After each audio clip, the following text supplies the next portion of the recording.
स्वर्गलोक में विश्वकर्मा नाम के एक दिव्य शिल्पकार रहते थे।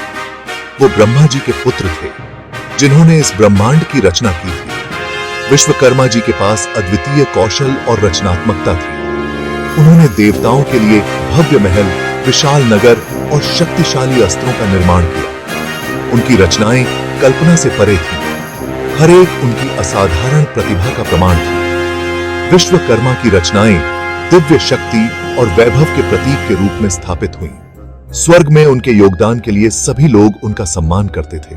ये सत्य भाई। इंद्रदेव के नेतृत्व में देवता असुरों के साथ भयंकर युद्ध में फंस गए थे। असुर ब्रह्मांड पर राज करना चाहते थे। शक्तिशाली अस्त्रों से लैस असुरों ने विजय प्राप्त कर ली और देवताओं को हार के कगार पर धकेल दिया। हताश होकर देवता मार्गदर्शन के लिए भगवान विष्णु के पास गए।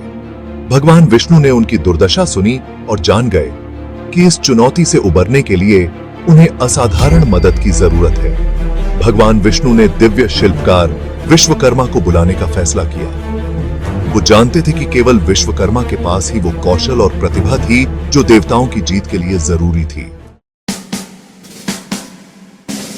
विश्वकर्मा ने पूरी श्रद्धा के साथ भगवान विष्णु के आह्वान का उत्तर दिया। देवताओं की दुर्दशा के बारे में सुनकर वो तुरंत मदद के लिए तैयार हो गए। उनका हृदय अच्छाई की ताकतों की सहायता करने के दृढ़ संकल्प से भर गया। विश्वकर्मा ने देवताओं के लिए भव्य रथ बनाए, जिनमें से प्रत्येक दिव्य अस्त्रों से सुसज्जित था। ये रथ आकाश में ऊंची उड़ान भर सकते थे और असुरों पर दिव्य शक्ति बरसा सकते थे।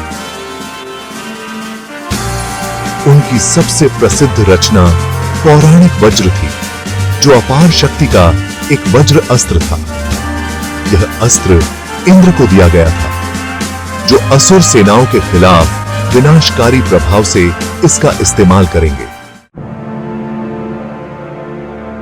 विश्वकर्मा की रचनाओं से शक्ति प्राप्त करके देवताओं ने नए जोश के साथ एकजुट हुए। रथ युद्ध के मैदान में उड़ान भरते हुए असुरों पर दिव्य अग्नि बरसा रहे थे।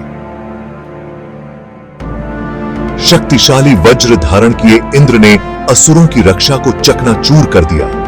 उनका हर वार 1000 सूर्य की शक्ति से भरपूर था। युद्ध का रुख बदल गया। देवताओं की शक्ति से अभिभूत असुरों को अंततः पराजित होना पड़ा। अच्छाई की जीत और ब्रह्मांड में संतुलन बहाल होने पर स्वर्ग में खुशी मनाई गई। देवताओं की जीत में विश्वकर्मा के योगदान का पूरे स्वर्ग में जश्न मनाया गया। उनका नाम दिव्य शिल्प कौशल और सरलता का पर्याय बन गया। उनकी विरासत युद्ध के मैदान से भी आगे बढ़ी। कहा जाता है कि उन्होंने भगवान कृष्ण के लिए द्वारका का भव्य शहर बसाया था। अपनी सुंदरता और वैभव के लिए जाना जाने वाला यह शहर विश्वकर्मा की स्थापत्य प्रतिभा का प्रमाण था। आज भी विश्वकर्मा को दिव्य शिल्पकार, कारीगरों और शिल्पकारों के आराध्य देवता के रूप में पूजा जाता है।